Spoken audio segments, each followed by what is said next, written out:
Just you and me. It's going to be a short evening. So, So. but welcome, welcome. Uh, so I guess we have a couple more minutes before we rock and roll. I guess so. We can just kind of see if anyone else comes aboard the. I heard something, so it sounds like maybe someone's joining the party. Let me see. Here we are. No, there we go. So good. Let's see, and then there we go. Great. So how have you been? Pretty good.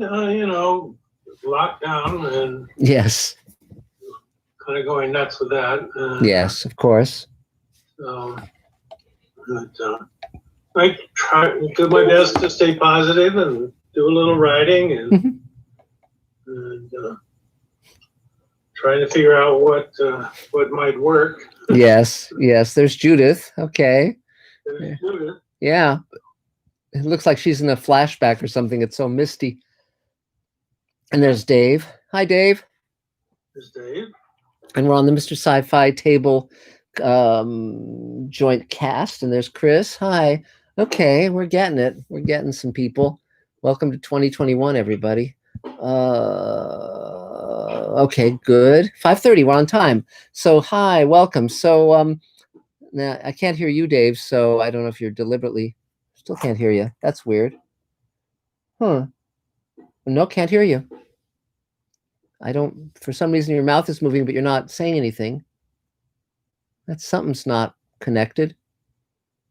Well, why don't we start with Thane, and you can see what you can do. So okay. So Thane, why don't we start with your turn since you're first in the gate? First in the gate. Mm-hmm. Well, I'm Thane Allison, SAG-AFTRA character actor, and there's Adam. An audition here and there by Zoom or by self-tape, which is never quite self-tape. Yes. And doing some writing and cool. Contributed some basic props to Space Command the other day. Yay! Great. And been doing some. They asked me. He and his assistant asked me to see if I could locate some cases that might be used as pieces on the dock. Great. On the boarding dock. Yeah, absolutely. Sounds great.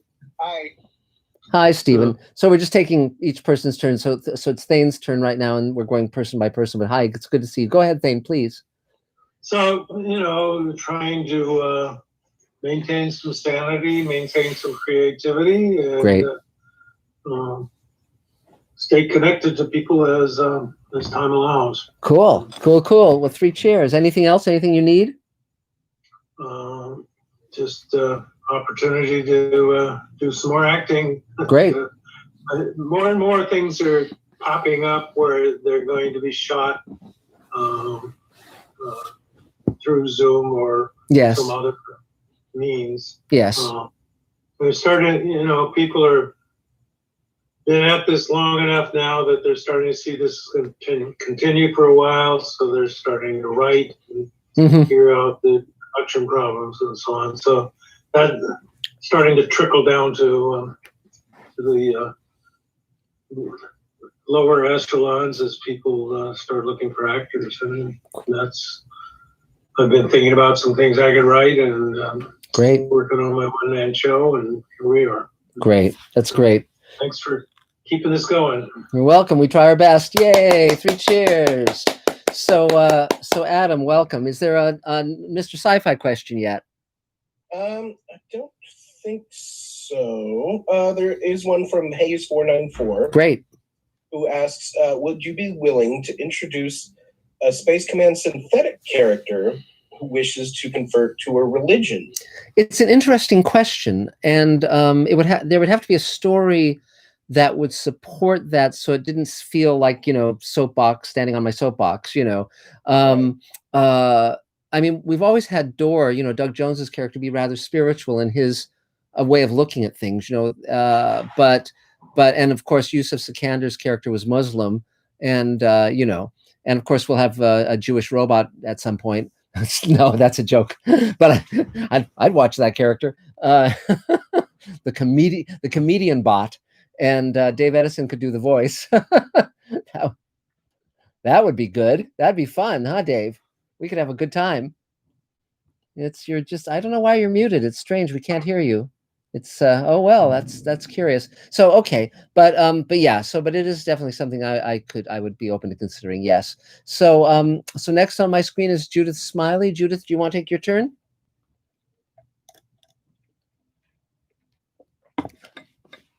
Let's see. Can you unmute? Can you do it? Trying to unmute. There you go. That's amazing, because last Saturday I couldn't use my computer on the audio at all. It's really amazing. That's why I called you, Dave, because ironically, I wanted to find out how to unmute it. Yeah. Anyway. Well, you gave it to him. Yeah, nice. I'm sorry. I'm giving everything to everybody now. If I had a cold for a week, it's driving me nuts. I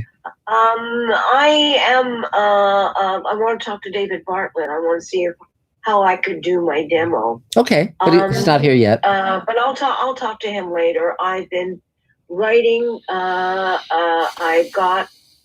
probably going to be able to register the outline of Half Dead by next week. It's very funny. It's totally off the wall, and it's spacey too. It's got demons and all kinds of things in it. I've been, as you know, driving everybody nuts looking for a dog. I have a lot of people who are on all the Sheltie forum, the Sheltie forums on Facebook. They're all looking for me. They'll all come in at the same time. In the meantime, it's very lonely. I have nobody furry. Yeah, we'll have to bring our guys by. I've been working on my audio demo thanks to Raven, and I have to cut things. They're too long, and I figured out which one of Magic Time I want to use. I think it'll be the old woman. Good. Where either Stern takes her jewelry, or where she learns to talk to animals. Okay. Because that's like a discovery on both sides. Sure. So but I'm having a good time reading the whole thing. Those suckers, I mean, it's like having a movie in your head. It's so wonderfully written. Where's Elaine? She's coming. Oh, okay. Yeah, and but yeah. What else? I've been writing some on Sebastian and Josie too. That's why I got a cold, because I'm up till like 4 o'clock in the morning. I can't sleep without an animal around. What else? That's about it, really. Okay. Dogs, writing, figuring out the voiceover demo. And I'm moving stuff around in my apartment because I have to move my desk out of my bedroom so that I have room for a crate for when I get my dog, which I hope I'll get before the Mashiach comes. Okay, well, yeah, that sounds good. Okay, Judith, yay, 3 cheers. So, Adam, is there another Mr. Sci-Fi question? Can't believe it's working. Oh, and also to remember everyone, mute your audio if it's not your turn. That'd be great. I will mute. Thanks, thank you. So, Adam, do we have another Mr. Sci-Fi question? As you know, we're doing a simulcast between my Mr. Sci-Fi YouTube channel and the table. Yes. Our next question is from Scott Gamble. And he asks, any comments about award-winning science fiction author James Gunn passing? Yes. Wow. Yes. I met him years ago. He was a very nice Southern gentleman. He was also a science fiction historian and a professor of science fiction literature. Very smart guy. He did a series of interviews with the top science fiction authors at that time, back I think in the 70s or 80s. He also was a novelist, and collaborated with a number of science fiction writers also. A good guy. I mean, like many people, he'll be missed. And, but he made it to something like 97, 98, something, decent. But I'm very glad that we've had these historians in science fiction as well as the novelists, because it's very important as the genre continues that you have people documenting how it grows, how it changes.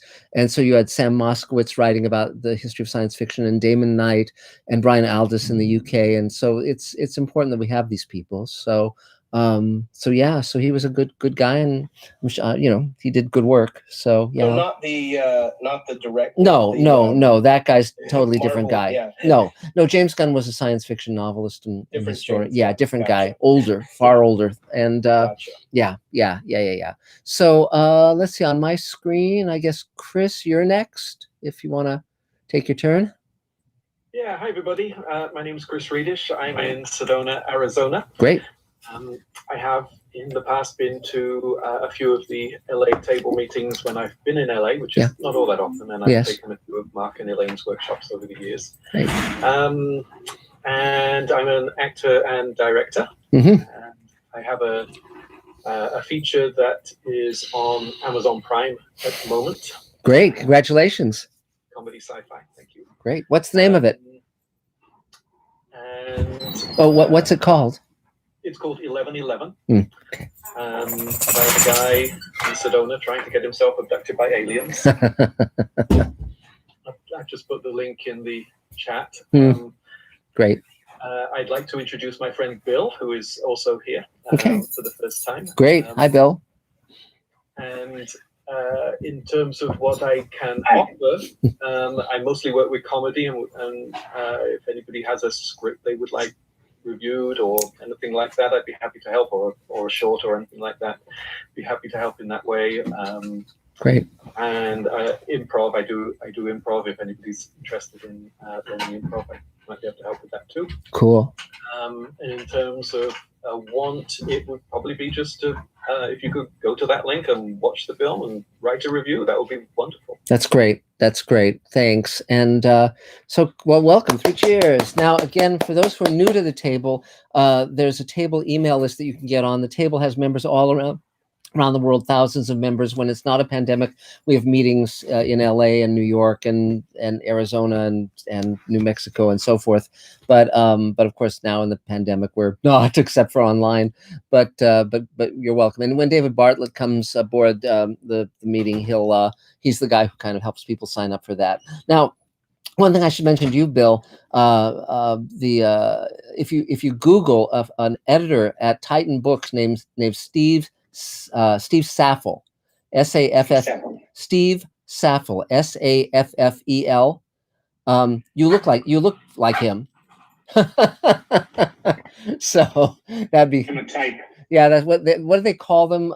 Identical strangers. I think that's the term, and pretty funny. And so, but introduce yourself and tell us what you need. I am Bill White, and I am a longtime friend of Chris. I also live in Sedona, and I am a long-time actor.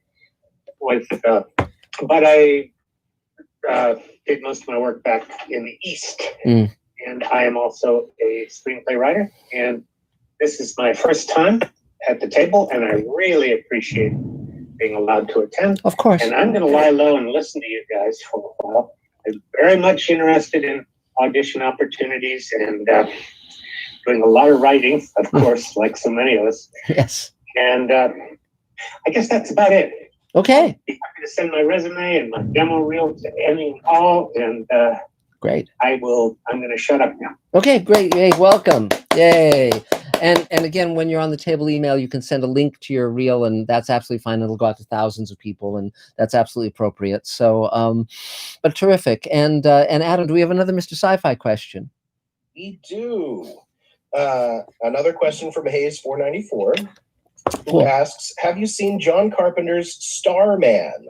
Yes. Enjoyed it very much, and maybe you can reboot the film if you're interested. Yeah, it starred Jeff Bridges. It was made back in the previous century, and I remember seeing it at the time and enjoying it. It's not one of my favorite John Carpenter film is The Thing, and I also really like They Live, which is a great film that should have been a TV pilot. It could have spun off a great series, but that was Starman was a big hit at the time. Look, it's Elaine. Here's Elaine. Yay, the other half. Back from the dog walk. Yay. And but yes, so I can definitely check that out. I've been watching some films from the old days lately and enjoying them very much. So it's cool.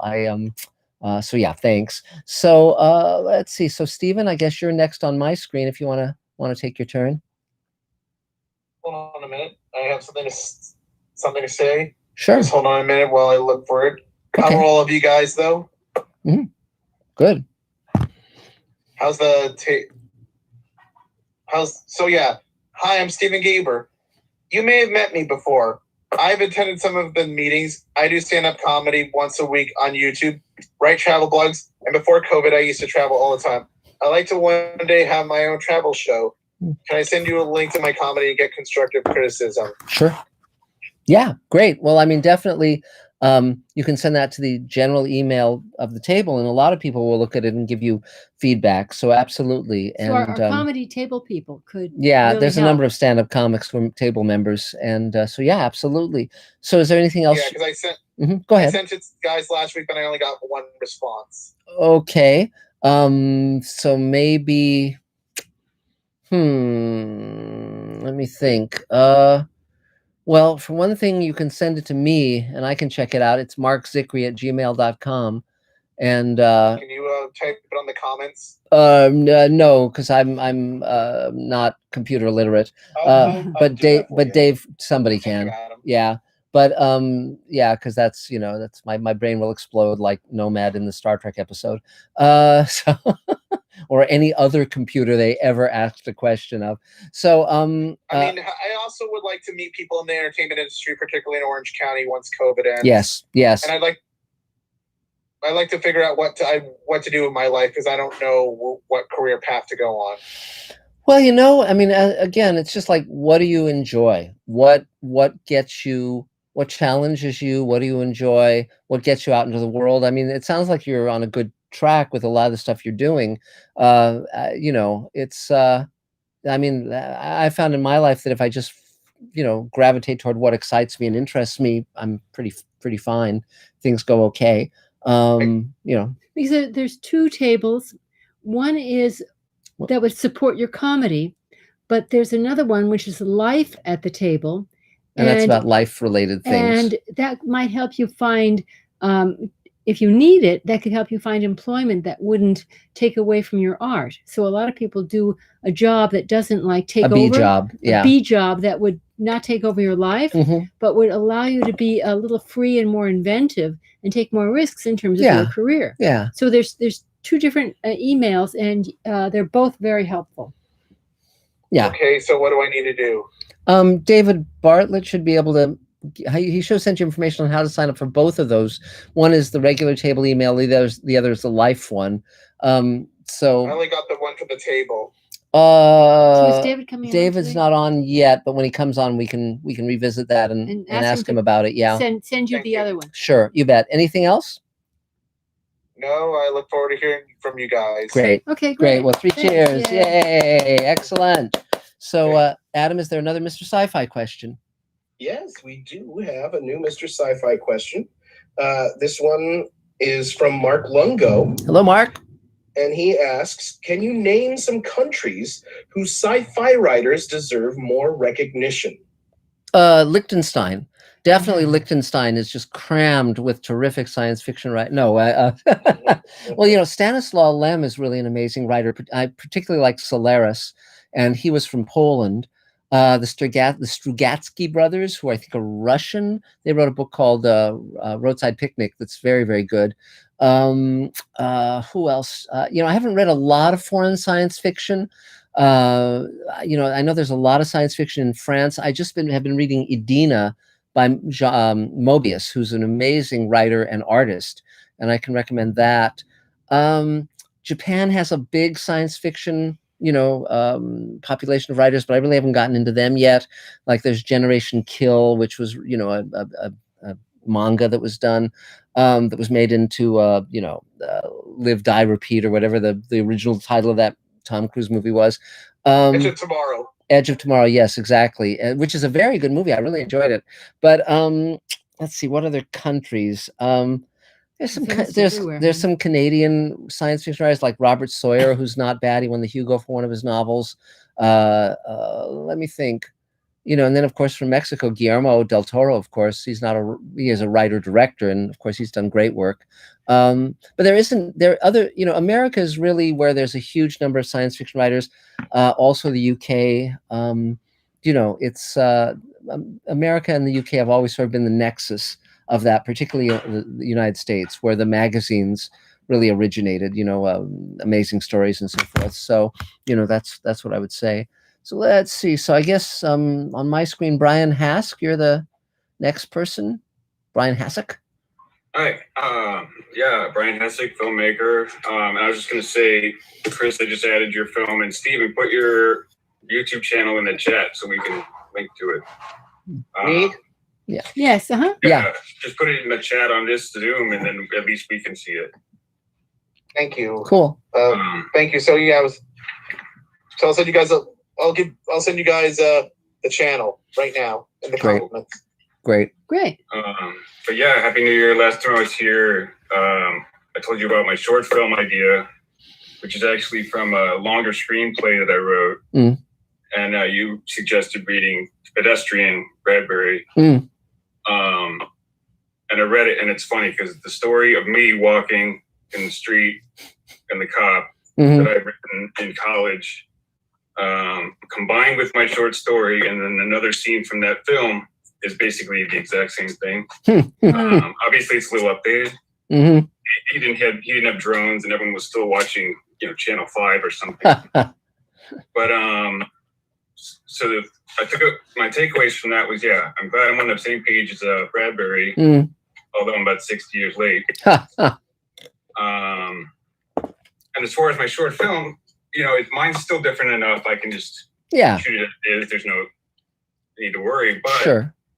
I thought about, okay, if it's got a Bradbury name on it, got a lot more people that'll come look at it. Yes. How does licensing of short stories work? Is it the same? It's very challenging. For instance, there are two table members who made a Ray Bradbury short, based on what story? It was a Kaleidoscope, but that was because I knew Ray very well, and I knew that he would like the film they were making, and we wouldn't have any problems. But Ray, of course, is gone now, and then it has to go through the estate or through whatever agent is representing him, and that can be extremely challenging. And so, because I know right now they're reorganizing the way the estate works, because I'm moving forward on a Ray Bradbury TV series I want to do, but so the way you would do it is you would find out who represents the estate of Ray Bradbury, and you would contact them and see if you could option the story. The problem with that is that if they say, yeah, well, it's $10,000, then it's like, Jesus Christ, I don't have $10,000 to do that. But then if you make your film, they'll assume you just ripped it off. That's the problem. You see? Right. So okay, yeah, that makes perfect sense. So but, right. So it wouldn't be the publisher? Well, let me think. The science fiction writers. It was 1951. It was originally published, but I know if it gets reprinted, that changes. No. What you would do is the Science Fiction Writers of America is the official organization of science fiction writers. It's called SFWA. You can find them online. Just contact them and say, I'm looking to contact the agent who represents Ray Bradbury's estate, and they'll connect you up with that person. Science Fiction Writers of the United States? No, Science Fiction Writers of America. Of America. SFWA. Yeah. Awesome. Thank you. Yeah, and one can actually join it. It's a very good organization to join. Just to let you know. But yeah, I'd recommend that. But my overall advice would be to not try and option it. It would be to just make your film. Because it is yours. Because your own experience. The likelihood. See, when a writer is alive, you can engage their enthusiasm. For instance, when I came up with the idea for Ray Bradbury's Lost Mars, which was this 8-hour miniseries I wanted to do based on the 22 Mars stories that Ray wrote that aren't in the Martian Chronicles, Ray and I were such good friends that he gave me a year's option for free.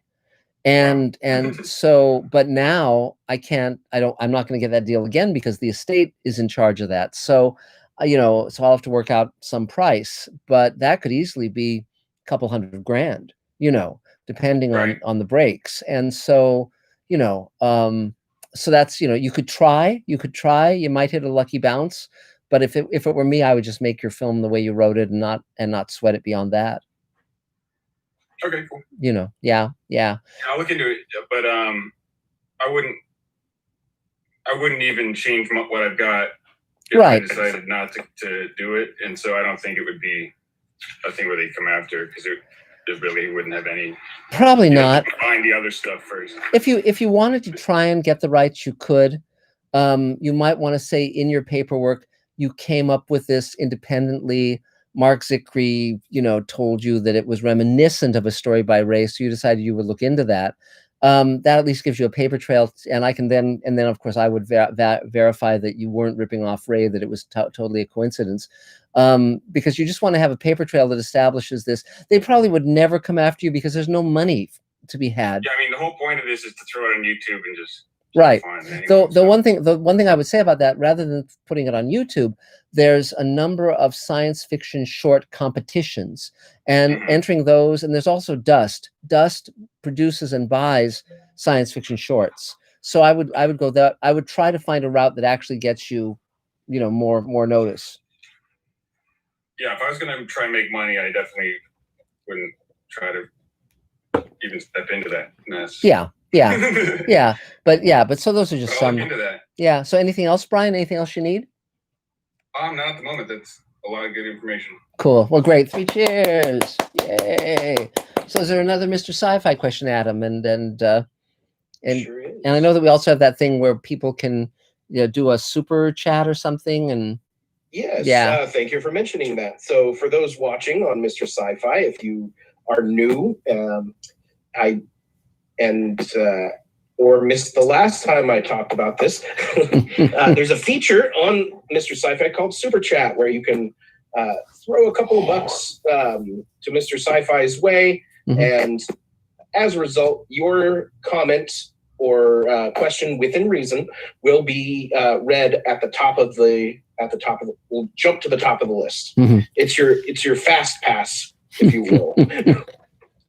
So our next question is from Sci-Fi Nation, who says, who asks, any news on Space Command getting picked up by a streaming service or network? Yes, we're pulling together the financing structure for the Showrunners Network, and Space Command is one of those 6 shows. I'm creating shows with Rockne O'Bannon and Mark Fergus and Hawk Ostby, and pursuing a Rod Serling project and so forth.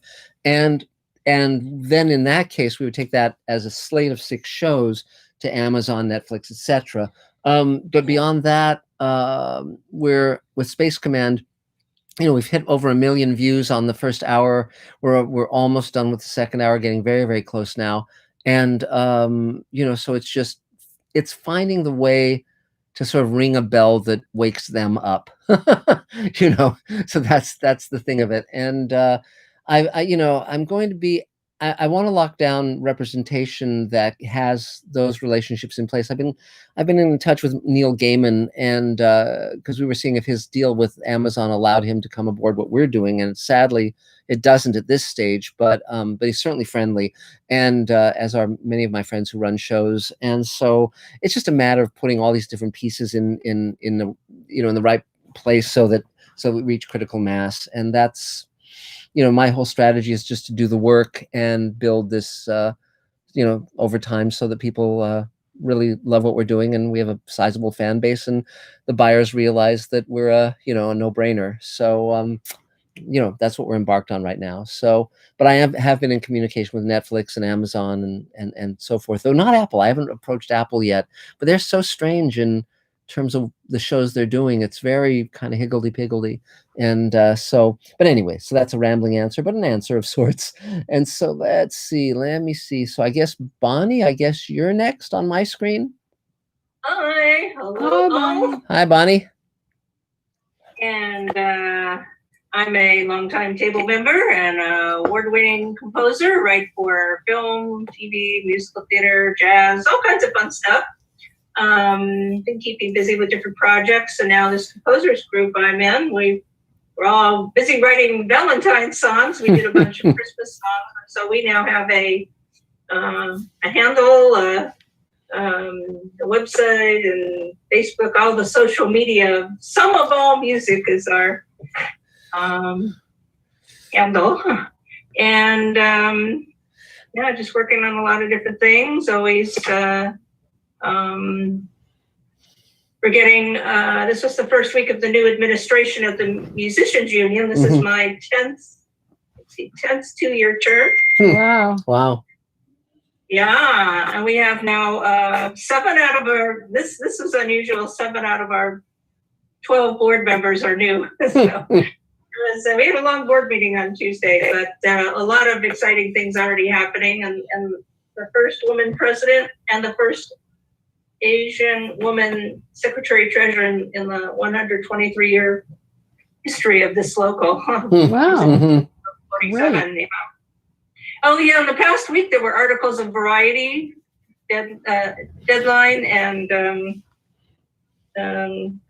the former Musicians Union president, who is now returned to working in music, and actually moved to Argentina because his family relocated there. And yeah, he's doing podcasts now called Break It Down 2022, and he did a really great interview with the president and vice president. And I know he did an interview the other day with Ricky Minor, who's a very well-known music contractor.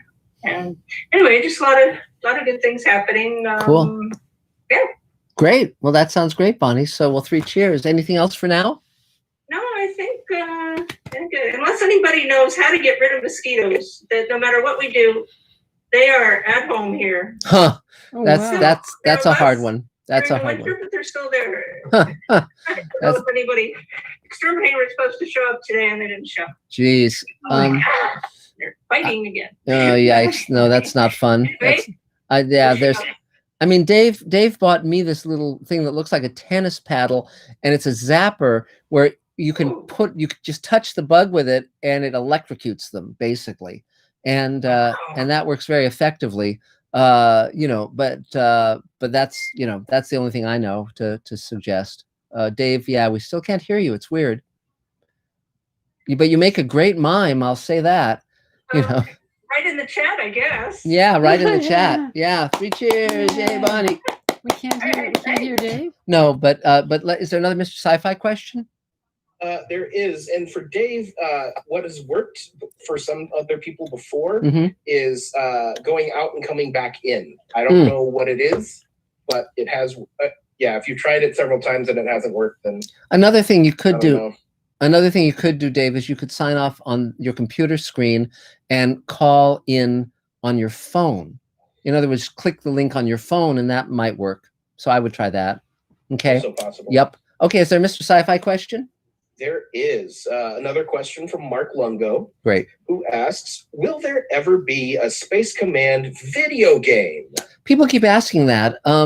If what I want to do, I don't play video games. I just live the video game that I'm living. But if the right people approached me with, in other words, I don't want to waste a video game on a company that's either going to do a shitty job or not get it out there where it has a chance of succeeding.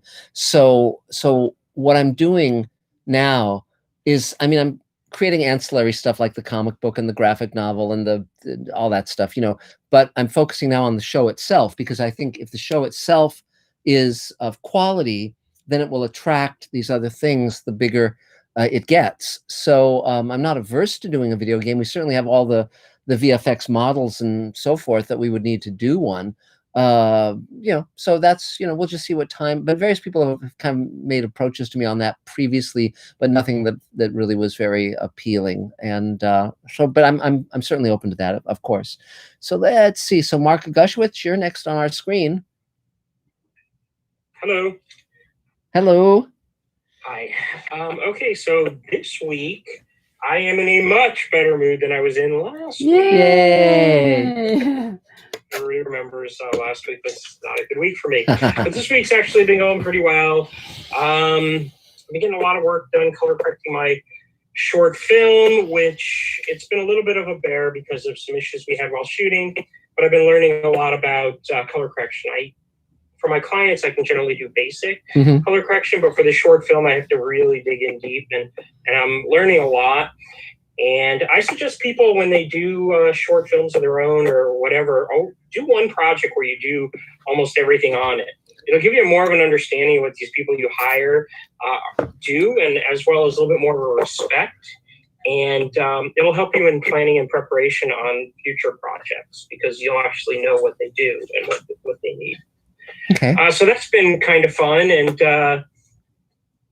also, Earl is, I guess, working really hard on my sound, because he just gave me an assignment to put together another timeline with all the original sound on it, even though I moved sound around and took some of it out. So that's going to be fun.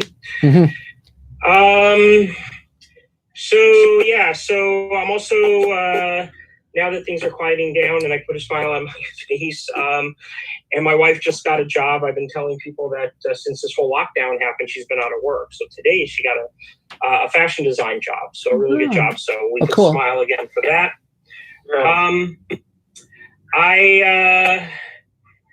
I've been trying to put together a website/podcast to talk about unseen movies, or movies that people, more people need, I feel more people need to see, or as a podcast, I guess. And that kind of started off very slow because of everything that was going on. But now I'm going back at that full steam. I've talked to a couple of people about coming on the podcast. I've written a couple of reviews to kind of go on the website. As I start watching movies in the from the past to consider to talk about, I've started realizing there's much more that I can actually do with this podcast/website. Like maybe not only talk about movies that people, not enough people have seen, or maybe are misunderstood, but maybe also reflect back on movies that people have forgotten about, were ahead of their time, but people don't talk about anymore. And I got that idea because I just rewatched a movie called The Rose with Bette Midler. And nobody talks about that movie, but it's one of the best performances I've ever seen by somebody, because she was an inexperienced actress at that point. Yeah. Wow. So all that's kind of going on. I just had a long conversation with a past client, and it looks like we're definitely going to be doing some work for him on a regular basis, which will have regular money coming in, not enough to pay my bills, but enough to pay half my bills, maybe. Cool. And regular money is better than when you're a freelancer, you never know when that is coming. So to have something regular, that'll be really cool. Oh, also for the podcast, I just talked to a friend of mine who I'm going to have on. He's a he's done a lot of animated stuff. He created a show called Biker Mice from Mars. He actually did some storyboarding on some of the stuff that Marc has written back in the day. And he told me that once I'm really ready to start recording, he might be able to reach out to some of the main people that he knows to come on my show. Cool. And he knows quite a few people. He's actually friends with quite a few people. So that's exciting. And now that I'm kind of seeing the end of the road for my short film, doing the color correction, all that, I'm starting to try and figure out what the next project's going to be, because now I am on a roll and I don't want that roll to come to a stop. Great. Cool. So anything else for now? No, well, since there's not a lot of people, I have a Space Command kind of question for you. And I'm going to spoil a movie from 77 years ago, but everybody's seen it. It's called King Kong. Yes. I was rewatching the Peter Jackson the other day because I've been revisiting a lot of movies. Yeah. And Lord of the Rings is awesome, Marc. I've heard that. Finally explain to me the closing line from that movie. It was beauty that killed the beast. Because I actually don't get what's being said with that. Sure. Okay. Sure. You bet. Well, first of all, for all of you, if you've never seen the 1933 King Kong, the original, you have missed one of the great joys of cinema. It's an incredible film. It's terrific, and Fay Wray is wonderful in it. And so it's about a theatrical impresario who captures a giant ape, and he uses and his idea is to present it like a Beauty and the Beast. And the idea is that she's the beauty and Kong is the beast. And what lures Kong to where they can basically knock him out and take him to New York is Beauty. He falls in love with Fay Ray and he kidnaps her, blah, blah, blah, blah, blah. So at the end, when these World War I airplanes shoot him off the top of the Empire State Building, and by the way, two of the pilots of those planes are the two producers of the movie, Ernest Schoedsack and Marion C. Cooper. Someone says, well, those planes got him, because they were machine gunning him.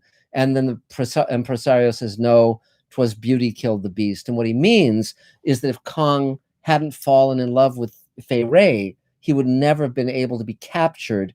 And also, he was climbing the building to get to her. He was climbing the building because he broke out of his chains to get to her, and then he took her up to the highest peak he could find in New York, which was at the time the Empire State Building. And so it was like, if not for him falling in love with Beauty, he never would have been captured, and he would still be living happily on Skull Island. So that's the meaning of that line.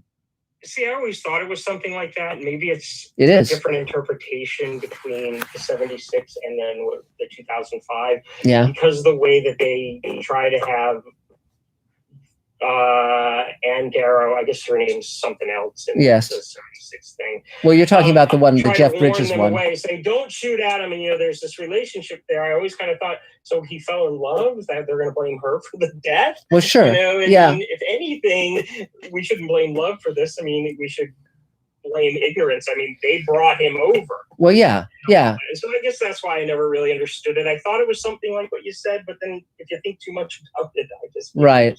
It was, now another thing that's interesting about, now I haven't seen the 1970s one since I was in it, because if we actually were in the crowd scene where they had the gigantic monkey that never worked. The most people think that was the one, and it won Carlo Rambaldi an Oscar, but it was actually, what's his name? The makeup guy, Rick Baker, in the monkey in an ape suit, really. But for most of it, because the gigantic one never worked, the animatronic one. But we're in that crowd scene when it's in the stadium and he breaks out. If you look, you'll see us there. So and I'll be in my disco haircut or whatever. But the 1933 one of the greatest things ever done ever was that they made the sequel, Son of Kong. I believe it came out in the same year. I think it's the only major movie where the sequel came out the same year. And the sequel begins with the impresario trying to duck process servers because everyone who's building or whose health was damaged or lost a relative because of King Kong's rampage through New York is suing him. And I thought that was so great because no other monster movie ever has that. And I thought that was just wonderful. It's a good one for people to watch. I know a lot of people haven't seen Son of Kong. Yeah, it's weaker, but still interesting. Yeah. It was King Kong, the original King Kong is one of the greatest movies ever made. But Son of Kong is really good. And since we're talking this direction, and I'm gonna be recommending movies to people all the time. If you have seen Godzilla, no, you haven't. You need to see Gojira, yes, which is the actual Japanese version, because the one with Raymond Burr, where they inserted Raymond Burr for American audiences. Yes. It's okay. It's kind of corny at times. No. Gojira, which I've seen recently, is not only great. Incredibly scary, it holds up to this day as being scary. Yeah, it's a great film. And as a commentary on nuclear war and all of that. So, okay, well, great. Well, yay. 3 cheers, Marc Goshewitz. So I think that pretty much was the Mr. Sci-Fi question. So why don't we go over to you, Carol, and then we'll come back for another one in a minute. Good evening. Thank you both again for being here so very much. You bet. Like my Shabbat. Like my Shabbat during the week, Adam, thank you for sending me that information. That was very nice of you. I'm not real organized. I'm all over the place today. So please follow through or no. Let's see. Yeah. I have to be honest. I'm in this wonderful new career, but I really, really miss acting. And I don't know how I'm going to, the only time I acted a lot was when I had agents. End of story. None of this other call your old friend from high school because she's a producer. No, when I had agents. I don't want to go on calls right now because of COVID. I know 29 people who've been sick and 1 who died. Wow. So I'm not real interested in tempting fate at all right. for a while. But perhaps when this is over, I should really just screw it and just say go for it and just call my old. I don't know, just get a new agent and go out again. Huh. And either put my reel together or get another reel or something. You know, I mean, I'm just talking out loud, but I have to be honest. I mean, I really missed it. That's why the fudge I'm here in this friggin' expensive city. You know, I could have stayed in Detroit and owned General Motors or something. But so, you know, I don't know. I'm just talking. You're kind of my therapist. No, I think you should definitely. I think you should follow your passion. You know, and go after what you really want. And the other aspects can help you put something together where you write something for you and you're part of a team that you know, to set up your project with you in the lead. But if acting is where it is and you were succeeding before, then just go for it. What you can do in using the current downtime is to research and see who seems to be poking at the kind of stories and characterizations that you really like, and start focusing on, like, going to an agent and saying, I'd be really good for this and this and this. This guy, this producer, this writer, this director, I could, you know, those are the people that I would be really good with. Thank you. Yeah. That's, yeah. Sure, she wears 2 pairs of glasses. No, thank you. I'm reading Woody Allen's autobiography that he just produced called Apropos of Nothing. Yes. It is so freaking funny. He says he doesn't know why he's so successful, particularly when his parents programmed him to be a cashier at a drugstore selling Vitalis and Preparation H. That's fun. That's fun. Really, I mean, and he said he did not sign up to be finite. I'm laughing away. That's it's 2 funny. in the morning. I'm reading. Now, also something to mention in that regard, Carol, is that Woody Allen actually has an audiobook, unabridged audiobook of it read by him. So if you go on Audible, it's amazing to listen to him tell his own life story that way. It's great. And I can't believe, Bonnie, you might be interested in this. He doesn't know how to read music, and he plays these major clubs. I think he just hears it once and plays it. Yeah. We saw him. Woody Allen is a clarinetist. I know that. Yes. And saxophonist. Yeah, we saw him play many years ago at Elaine's restaurant, and in New York. It was great. It was great fun. So okay. So anything else, Carol? Yes, I have a few more things. I'm reading the Screen Actors Guild magazine right now, and it says use this as a time to reinvent yourself. I know that you know, everything's so nonlinear right now. You may as well just jump in and see what occurs. And I found that inspirational on many levels. You know, it's a very elastic statement. It is. On many levels. And so, I mean, I offer that all to you to expand your comfort zone. Okay. We're going through the insanity. If you have Netflix, I saw The Trial of Chicago 7 over the weekend. It's great. Did you see it? Yeah, it's great. It was so good, and the acting was so great. So, I mean, I was very inspired. I was, and very, very moved. All right, so this is my question. I led up to it. This is my question. I have scripts out all over the freaking world right now. Oh, good. There's some things I do want to write right now. Yes. But I feel like I'm going to get into something, start writing. I'm going to get a call from Lebanon saying, Carol, the guy will be loving or stuff, darling. It sounds like, I just want feedback. I mean, should I just jump in and just do what I do anyways? Yeah, yes. Sure, of course. Yes. Yes. Yeah. Because you can't wait. No, there's Lebanon, right? no, exactly. That's a soul killer. No, just no. But and if somebody was going to, the only way that somebody will call with immediate need is if you're writing something else. If you're waiting for them, nothing will happen. If you're in the middle of something, that will happen. Yeah. Oh, I fully believe that. Okay, I just needed support. Okay, great. Okay. That's all. Okay, yay, 3 cheers. Great. So now we already did Thane at the top of the evening, unless there's anything you wanted to add, Thane. Nope. No. And how about another Mr. Sci-Fi question, then we'll move on. Yeah, we've got a doozy from Bob Rich. Okay. Hi, Bob. As we create characters for audiences to like and care about, what is most important? 1, passions that motivate the characters. Okay. 2, admirable qualities they can have. Or 3, flaws that make them human. So which of those is the best? I mean, more important, yeah. Run that list by me again. So passions that motivate the characters. Okay. Admirable qualities those characters can have. Okay. Or flaws that make them human. Most important is objective. They have to be in action to try to get something, have something happen, and there have to be people in opposition to them. In other words, without people who are in conflict. And that doesn't necessarily mean heroes and villains, but without people in conflict, you don't have drama. It's just a wallpaper story. And a wallpaper story is where you're describing something like wallpaper, but it's not interesting because nothing's happening. I mean, all of those things, of course, are important, all those things you mentioned, but that's sort of the building blocks. It's like the DNA of all of this stuff. So, you know, so yeah, so, but that's what I would say. It's very important. And, but there is a whole science to how you create characters who are engaging, so the audience takes the ride with them. And there are many, many things you can do to make that work. And a big part of it is just kind of being inside the character emotionally and looking out through their eyes. I mean, you just, you know, it's like an actor can't fake it. Writers shouldn't try to fake it either. So, so that's some of it. Okay. So let's see. So I guess just, you know, I got off for a moment to check on David Bartlett. He's yes. on his way home from the studio. He was caught working late. Fine.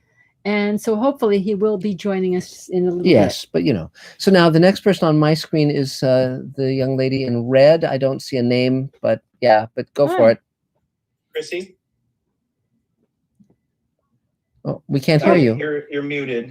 You have to unmute your mic.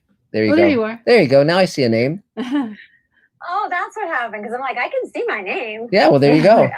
I'm Chrissy Bergeron. I've been a member for a couple of years now. Mm-hmm. But the last actual meeting I went to was like a week before they shut down. It was in March. And I just got, you know, a little crazy, and then the time changed. So I just wanted to check in and see how it's going and how you guys are going about new members, because I have a few friends I'd love to take on, and I don't know if sharing the Zoom is appropriate. Sure. Yes, you can. Yes, you can share the Zoom, because we always like people to at least attend one sort of quote unquote in-person meeting before they get on the email, so they know that this is about mutual supportiveness and all of that. So yeah, absolutely. Uh-oh, what's that? Yeah, that's the dog. So, but yes, how are you doing? Is there anything you need? Go for it. Gosh, how am I doing? I've been keeping really busy with my day job because I'm a teacher. So I've been doing like every day, and there's a real need for it because a lot of teachers are having issues. You know, the people that aren't technically, you know, a lot of them are retiring. You know, so I've been really busy with that, which is great because it's been supplementing any income that I'm losing from, you know, being quarantined. And but I'm an East Coast girl originally, and so that's why I was really interested to come at 5:30, because I'm like, hey, there's gonna be some East Coasters up here. Yeah. Living in LA, as you guys know, working. You know, I've worked with a few of these table. Before quarantine, a lot of the table projects that I just love working with them. Everybody is so, every time I put a post out there, I get an overwhelming response, and I'm really grateful for it. So I guess the only need, I found out that my agent, that I'm an actor and producer, and the agent that I had out here in LA, I found out she was an actor. She looks like me. She's same age as me, and I was like, oh, I guess I'm not going to be going out as much. And lo and behold, past couple of years, it's been like very, very dry for me. So it's me getting my own submissions, and so I guess my only need is I'm looking for some type of agent or manager who doesn't look like me and is not an actor. Yes. Well, the great thing is that people are still under lockdown, which means that people are more accessible than they would normally be, oddly enough. So I would start really, really, really scouring the trades and seeing who's effective. In other words, you're not going to necessarily get Matt Damon's agent, but if someone's like breaking people through, where they maybe were doing smaller roles, and then all of a sudden they nail a series or whatever, you know, start to like look for the social media presence of those of those agents and managers, and reach out to them, because again, they all know that things are going to be starting up big time soon.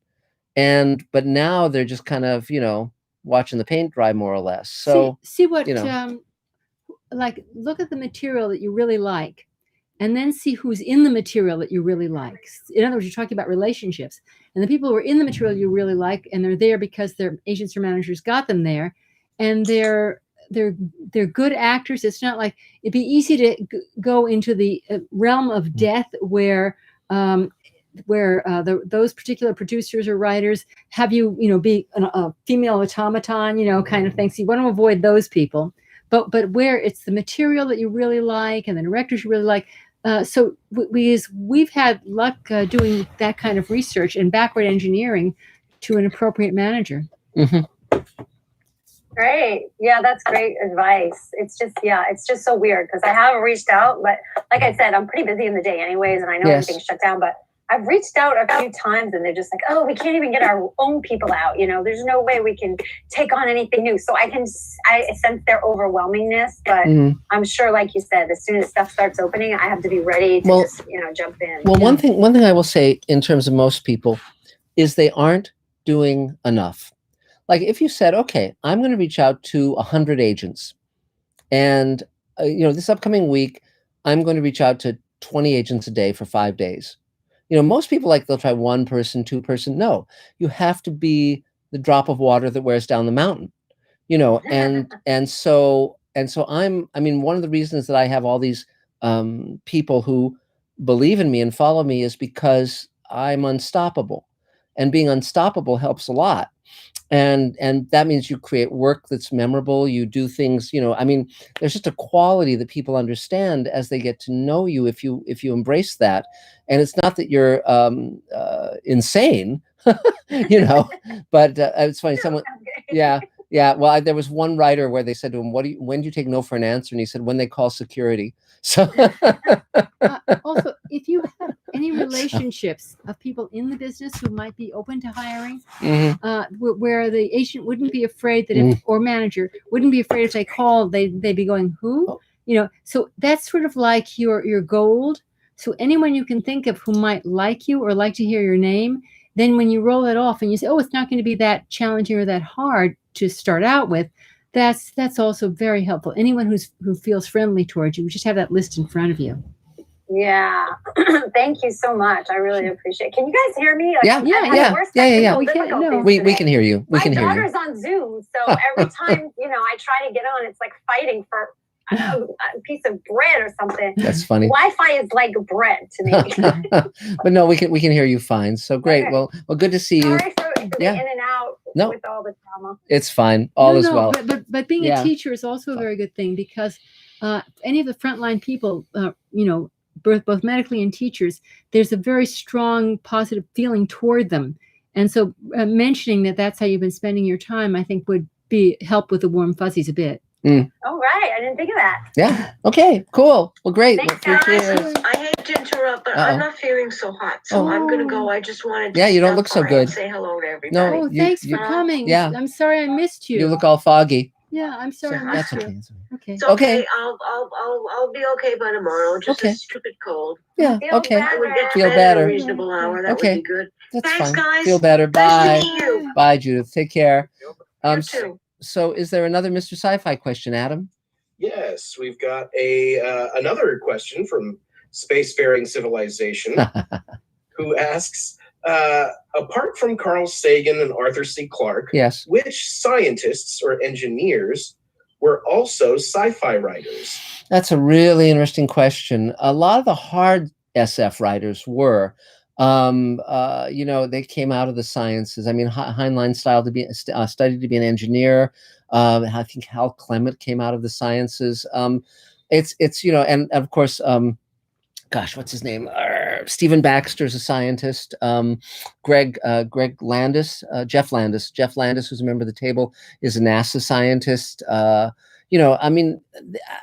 more science-based your work is, the more you have to either be a scientist or a real science groupie, and like Andy Weir isn't a scientist, but he was like a computer guy and knows now a ton of people in the sciences, but often, and sometimes the science fiction writers don't publicize that they're also scientists, and sometimes they even write under pseudonyms because they don't want to muddy the waters. Particularly in the early days, you didn't want, if you were in a serious profession, you didn't want your colleagues to know you were a science fiction weirdo. So I think that's less so now, but definitely back in the 50s and 60s that was the case. So yep.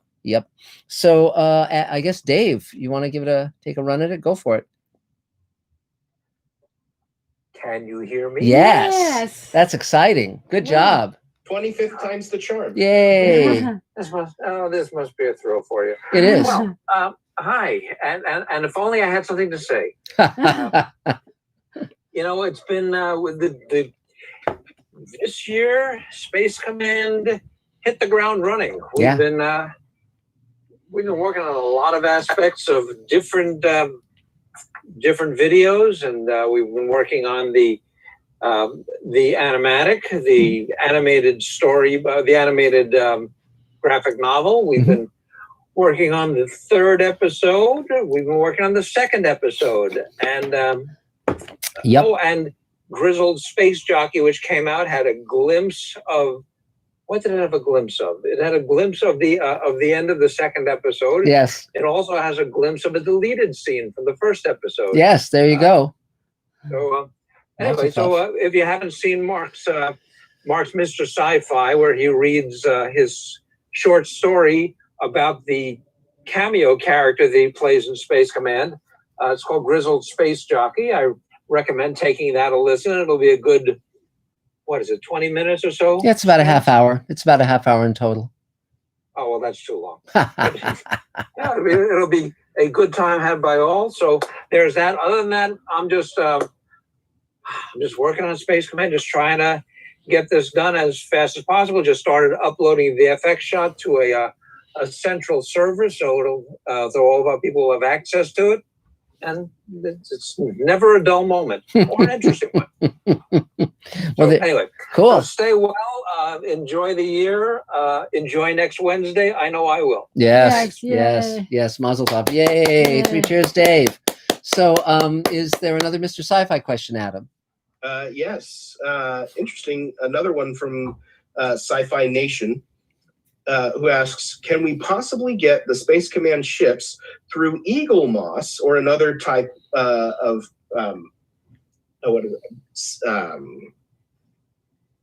what's the word, model outlet, or as a buildable kit in the future? Sure, I'd love to do that. So maybe if you want to make a note of that, Adam, we can explore it. Because I know we already have we've already made a 3D printer. Yes, we did, and some people can download that and make their own little Paladin. And we also sold built models of the Paladin, but they were expensive and very fragile. So we don't want to do that again. But yeah. But we should definitely look into that. So now, Christina Marie, you're next on my screen. You want to take your turn? Yeah, hi guys. I'm Christina. I just want to say I'm sorry I was late. That's fine. Was on a call about my upcoming project and I was supposed to get off, but it was a really great call and I kept getting really information I needed. So I was like, well, I'll just see if they're still here. And you are. Yay. Wonderful. Great. I'm Christina. I'm an actress. I also produce, write, and do stand-up when the spirit so moves me to. And I'm not quite to the point where I'm shooting this project, so I don't really need anything right now. But I really just wanted to pop in while I could. I get Adam's emails every week, and I was like, oh, I can make it this week. I just wanted to see you guys, say hi, and it's nice to hear from everybody. I did not know about the sci-fi writers, a lot of them actually being scientists. And I can't wait to tell my dad. He's going to eat that up. Yes. So, yeah.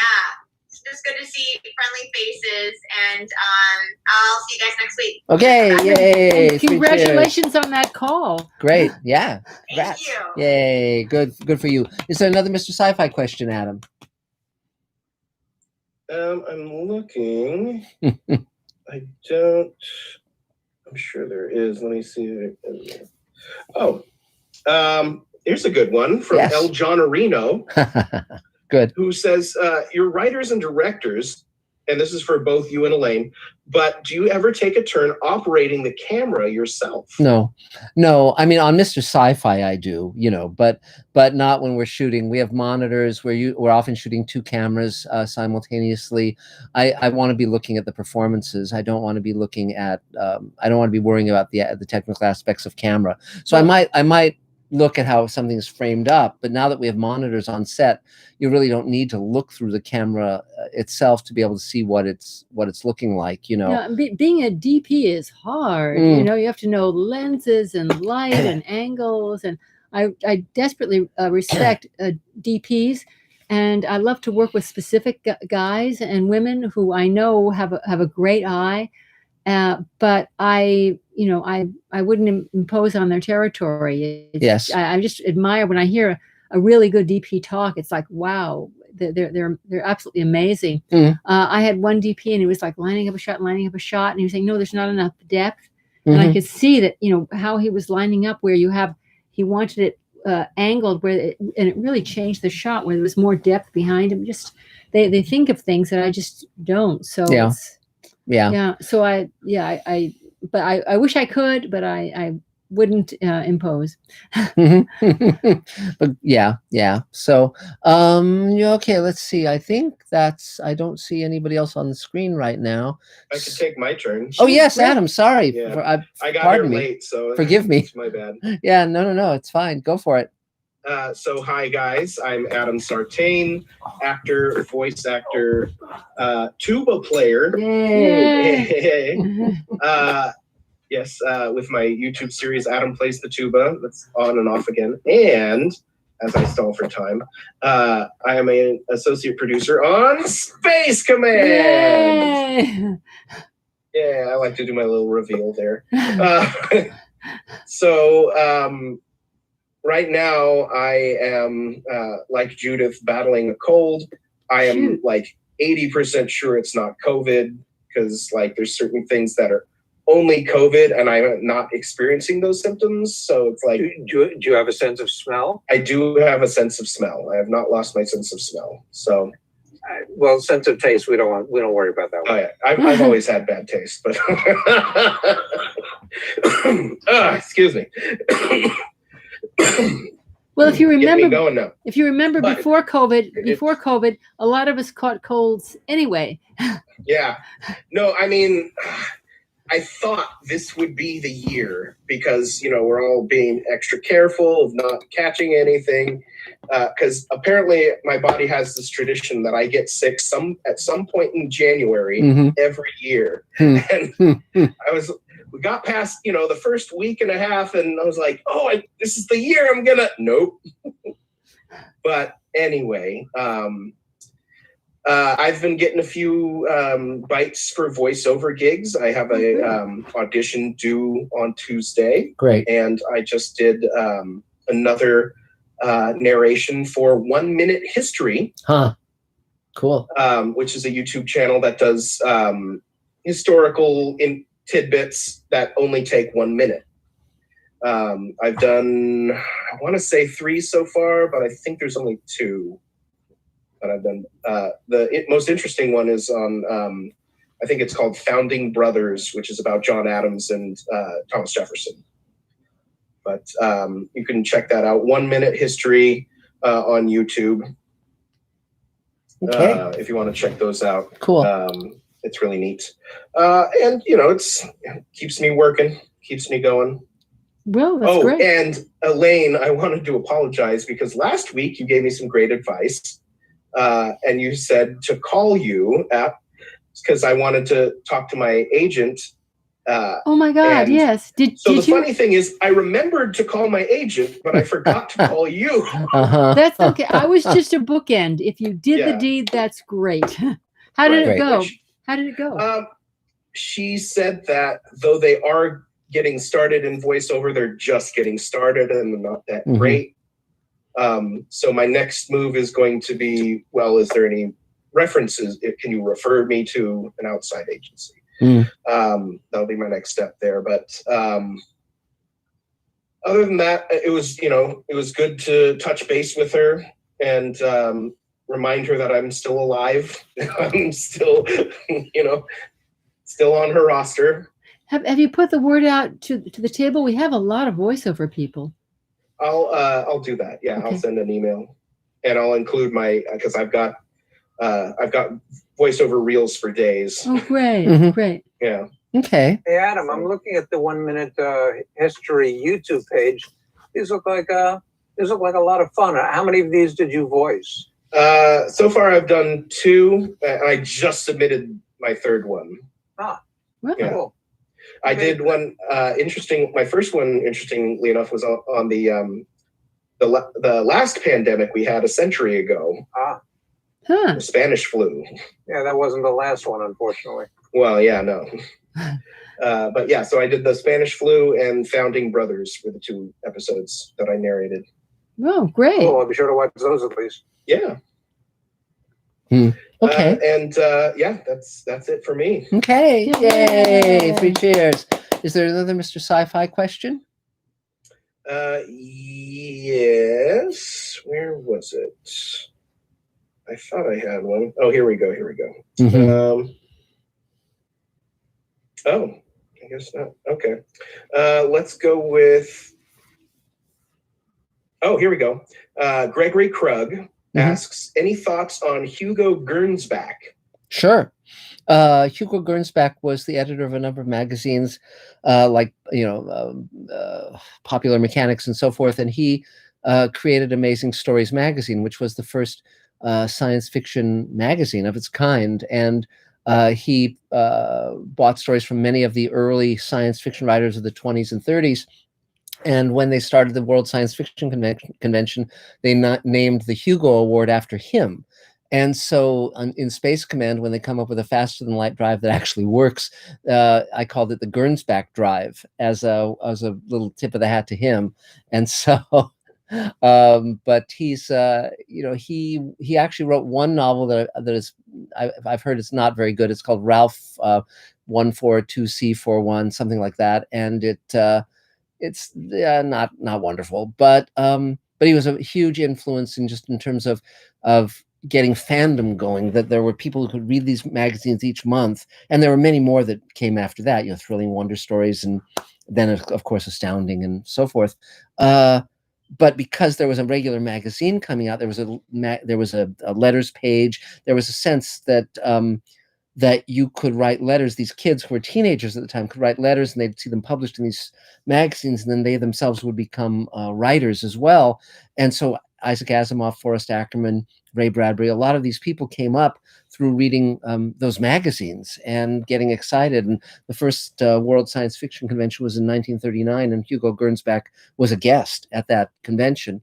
And so he really was the father, in a way, of American science fiction, and he really, made his mark. So quite. And the funny thing is, at the time that he created Amazing Stories, the term science fiction didn't exist. H.G. Wells's books were called scientific romances, interestingly enough. So he came up with the term scientifiction, and fortunately, some saner heads prevailed and shortened that to science fiction. And but yeah, he was quite something. So there you go. And that's why you're known as Mr. Sci-Fi. Yes. I carry this brain with me everywhere I go. And so now it's Elaine. Wonderful Elaine. Yay, Elaine. Yay. How are you doing? Tell us what's going on. Well, I'll let Marc handle all that. We're poking along with happily with Space Command, and still hope orchestrating shoots around the COVID. So that's all exciting. And the other thing is, with the help of a number of people who are Space Command people, and my lovely DP, Massimiliano, and his partner, and Dave Bartlett, we're trying to move ahead on Voiceless Roar. So and Barbara Bain is signed on, but that's exciting because that has to do with a lot of the stuff that's going on now with the diminishment of the average Joe, and to remarry ourselves to the American dream. So that's mostly what's going on now. Just waiting for a break in the COVID and finding a little more cash, and then I'll be casting up. So, but it will probably be local, because Voiceless Roar is supposed to be a small Midwestern town, and we're looking at Fillmore, which is just up the way, about an hour and a half up the road. So that's it for me right now. Yep. Yay, Elaine. Yay. So is there another Mr. Sci-Fi question, Adam? one last Mr. Sci-Fi. Yeah, I Yay. think I can do that for tonight. Yes. Obviously. Not forever. We've got a question, great question from Scott Gamble. Hi, Scott. Who asks, what's your favorite pulp sci-fi story that is not from one of the major book authors? And do you remember which magazine it was in? Woof, that's a hard one. I read a lot of those magazines when I was like a teenager, Galaxy and Worlds of If, and less so Analog, which was what Astounding became. A lot of the stuff I grew up reading and read even now is stuff that appeared in magazines initially, but then was published in anthologies or as novels. So it's hard to say. I remember I read A Spectres Haunting Texas by Fritz Leiber when it was published in I think Galaxy. And one thing that the pulp magazines had that I really loved were the cover paintings and the interior illustrations by Kelly Freas and Jack Gauguin and Ed Ebschwiller and so forth, because they were really, really, really distinctive. And often when these stories were published subsequently in anthologies, they didn't include the illustrations. So that was an element that you only got in the magazines, which I quite like. Virgil Finlay was another wonderful artist, and his illustrations for the Time Machine are great. But did you find sometimes that the stories didn't live up to the illustrations? Yes, quite often. Well, Ed Emschwiller's covers, some of his covers are so spectacular. I would love to own an original one of his paintings, but yeah. Well, it's like the James Bama cover box illustrations on the old Aurora monster models. Yes. Which were great illustrations. The models were okay. They Yeah, were fun, but right. they were never as good as the cover. No, James Bama was an amazing artist, and he did a lot of great stuff. His paperback covers are phenomenal. Right. And he did the original Star Trek yes, novelization. The James Blish collection. Yeah, exactly. Right. I think he's still around, James Bama. I think so. He's in his 80s, and I hear his vision is gone, so he's not painting anymore. But he did some amazing work, and his American West paintings. Right. Yes. Yes. Great cowboy paintings. Yeah, but don't tell him he's not painting, because he doesn't know, because he can't see. So you want to, and that's why you're called Mr. Sci-Fi. Yes, that great loving heart of mine. So, but actually, there's a book I've been wanting to get for several years, which collects his artwork, his commercial artwork, and Harlan Ellison was one of the co-editors on it and did commentary throughout. And I love James Bama's cover of Frankenstein. He did a painting of Frankenstein that's super photorealistic, but the cool part is that it's of a preliminary Frankenstein makeup that was not used in the movie ultimately. And so it's really a cool alternative, full color, hyper realistic painting. It's gorgeous. It's gorgeous. I'm sure you can Google that.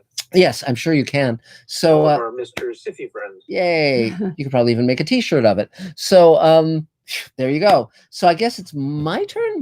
Me, wonderful me, yay me. Yay. So hi guys, good to see everyone, and to all the ships at sea. We are just cranking on stuff. Oh, yes. Mark? Yes. Did you get my comment about my short story? Oh, no, I didn't. Where on the comments. Oh, I don't read the comments. I live in the 20th century. So so if you want me to see the comment, you need to flag it to Adam and he can get it to me. But I've read it. It's an awful lot, but oh, okay, but I can. It's similar to a short story you did. I mean, it involves a lot of Disney stuff. Okay, well, I can look at it. Oh, go ahead. Yes, Stephen, did you? I'm sorry. Universal and the Mummy's Universal and Space Jam or Lord of the Rings are Warner Brothers. Okay. Right? Okay, cool. But it's mostly Disney. Okay, great. Well, I can look at it after we're done. Great, yeah. Did they already put the email in on the comments, Mark? Oh yeah. Thank you. Yeah, there it is. And Dave is holding up the James Bama painting, which is just staggering. It's so good. It's such a great painting. And again, that's a preliminary makeup that was done on Boris Karloff prior to Frankenstein. And if you ever watch the movie, the final makeup is different, significantly different from that one. But that one's great too. So yeah. So Mark, do you actually work in the entertainment industry? Yes, of course. I've done hundreds of hours of network TV as a writer producer. You can go on Google me. and you'll find a ton of stuff that I've done for many, many, many shows. So yeah, Elaine and I Even maybe like when COVID ends, we can maybe meet some people. Like yeah. Well, I mean, we meet in person at Marie Callender's restaurant every Thursday when there isn't a pandemic. Yeah. Well, I also live in I now live in Irvine, so that's a bit of a that is but it's not like Tennessee or something. So you could definitely. I know, but still, I mean, it's not like when I lived in Calabasas where it was much easier. Well, yeah. Well, that's what they say. I mean, everyone finds Calabasas a utopia. So, but anyway, so I know, but I mean, it's like 13 miles from Sherman Oaks. Irvine is like 55. Yes, it's true. It's true. That's why we all need our flying car. And so yeah, that's hopefully they'll have that soon. So what we're working on now is we've finished the first hour of Space Command. We finished the 2-hour pandemic episode. We finished the audio play prequel. We're finishing the graphic novel, which we're combining with the audio prequel to be a what's called an animatic. And Dave's been working on all of these things, of course. We've put together the third hour of, we're almost done with the second hour of Space Command in post with all the visual effects. We're then going to do the third hour with visual effects because we've shot it, and we're ramping up to shoot the fourth hour. We started actually shooting it with 2 of our actors, and now we're readying to shoot the framing story and the final hour of that second 2-hour story. Beyond that, we're working on the Showrunners Network, where we're creating 6 shows with major showrunners, including the creators of The Expanse and Farscape and Alienation and Defiance and Sequest and Cult and so forth. And that's going very well. We're doing up the document to raise the $36 million to shoot the pilots. And what else? I'm past the halfway mark on the new book I'm writing, which is called Greenlighting Yourself, which comes out as soon as I finish it, from Silman James Publishers, who publish my book, The Twilight Zone Companion. What else? I have my Mr. Sci-Fi channel, which is going fine. I've got over 70,000 subscribers, millions of hits, and I've started a new YouTube channel called Mr. Politics to talk about politics, which really seems to be almost like a useless thing to do, because I thought I'd be able to say things with clarity where I'd get a whole bunch of people to like say, "Oh, I never thought of that, but you've changed my opinion." No, instead, all the people who are on the right who disagree with me keep telling me why they're right and I'm wrong, and it's like, oh, okay. So it's amazing how insane people are in politics nowadays. Yeah, but I sort of love democracy and really would like our democratic system to continue. So but anyway. Well, hopefully after Wednesday that will change. Let's hope so. We all hope. So I mean, it's I could live with everything else that I hate Trump. I hate him, but I could forgive him up till COVID happened, because that screwed all of our lives over. It's true. Yeah. So am I forgetting anything, Elaine? Have I forgotten anything? Probably. But yeah. There you go. Yeah. But it's but it's been very, very exciting. I mean, I love working on all this stuff where we've built an 8-foot tall creature. We're going to be building a second one for the shoot. The alien spaceship is pretty much very near completion that we're building, and the interior, and it just continues. It's just phenomenal. And is this the part of the evening where you hold up the dogs to the camera so everybody can go, oh? They're asleep, so I think we probably shouldn't disturb them. One thing I was going to say is it's very fun because I now have. Actually, you could move the computer and show them. You mean show? Let's see if we can. Oh, that's Mr. Sci-Fi. Let's do it on this one. Hold on, Elaine. Okay, let's see if I can get one of them. That's Rudy there. And Eve is, let's see if I can get Eve. That's Eve over there. So that's the two. That's do you know my coach Robin by any chance? What's her last name? It was Robin Borikov. Robin Williams now. Oh, no, I don't. You remember Flutterby? Oh, sure. Yeah, sure. Yeah, you bet. She's the one who refers me to you. She's the one who refers me to you guys. Oh, good. Oh, good. Well, that's great. One other thing I wanted to mention, Dave, you'll find this very interesting, as will you, Mark Gushowitz, and you, Adam. You guys now know that I own 12 spacesuits from various productions, including productions of my own. And I have the yellow one behind me, of course, is from Outland, the Sean Connery movie. I have the salvage suit that you see at the beginning of Aliens, and David Bartlett was recommending I watch the audio commentary, and I found out that they had very little money, so they acquired that suit from Outland and redressed it to be the salvage suit. So it's very fun that I have, you know, two spacesuits from that movie. So that's sort of it for now. You know, well, we have Christine what? Laurie now. Wait, oh, Christine Laurie. Christine, do you want to take your turn? You just showed up at the last minute. Do you want to take your turn? There we go. Hi, I'm Christine Laurie. I'm a personal assistant currently seeking employment as we head into 2021. Okay. I've been a member of the table, I think, for 3 years. And over the last couple of years, I've done a myriad of different things, predominantly behind the scenes. I like behind the scenes. And I am based out of Burbank. Wow. Yeah. Cool. Okay. So is there anything you need? No, I just love my table family and love popping in and knowing that if I had an ask or a share that I would be fully supported in this realm. Great. Yeah, it was good to see you. I'm glad you made it. Well, great. Well, good to see you. So 3 chairs.